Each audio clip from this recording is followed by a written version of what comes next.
The femur, commonly known as the thigh bone, is the longest, strongest, and heaviest bone in the human body, playing a crucial role in supporting the body's weight and facilitating movement. Understanding the femur's structure is essential for students of anatomy, as it is central to the function of the lower limb. The femur extends from the hip to the knee, forming a slightly curved shape that helps absorb the stresses and forces exerted on the body during activities like walking, running, and jumping. This bone is divided into three main parts: the proximal end, the shaft, and the distal end, each with unique features that serve as points of articulation, muscle attachment, or weight-bearing surfaces. At the proximal end, closest to the hip, the femur plays a critical role in forming the hip joint. The head of the femur is a rounded, ball-like structure that fits snugly into the acetabulum, a cup-shaped socket in the pelvis.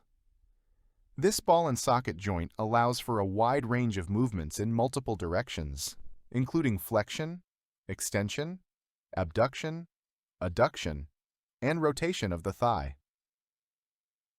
The head of the femur also has a small depression called the fovea capitis, where a ligament known as the ligamentum teres attaches, helping secure the femur in the hip joint. Beneath the head, the neck of the femur is a narrow region connecting the head to the shaft.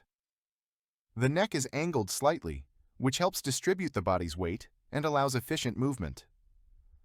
Unfortunately, this area is particularly prone to fractures, especially in elderly individuals. On the lateral outer side of the femur is the greater trochanter, a large, prominent bony projection that serves as a key site for muscle attachment, including the gluteus medius and minimus muscles, which stabilize the pelvis and move the hip. The lesser trochanter, a smaller bony prominence located posteriorly, provides attachment for the iliopsoas muscle, crucial for hip flexion. Additionally, the quadrate tubercle, located on the intertrochanteric crest, serves as the attachment point for the quadratus femoris muscle, which aids in lateral rotation of the thigh. The shaft, or body, of the femur is the long cylindrical part that runs from the proximal end to the distal end. The shaft is slightly bowed forward, aiding in weight distribution and reducing stress on the bone during movement. A prominent ridge called the linea aspera runs down the posterior side of the shaft and serves as a major site for muscle attachment, including the adductor muscles and parts of the quadriceps group. The medial and lateral lips of the linea aspera provide attachment points for the vastus medialis and vastus lateralis muscles, respectively. Above the linea aspera is the gluteal tuberosity, a roughened area where the powerful gluteus maximus muscle attaches, contributing to hip extension. The pectineal line, extending from the lesser trochanter to the linea aspera, provides attachment for the pectineus muscle, which assists in flexing and adducting the thigh.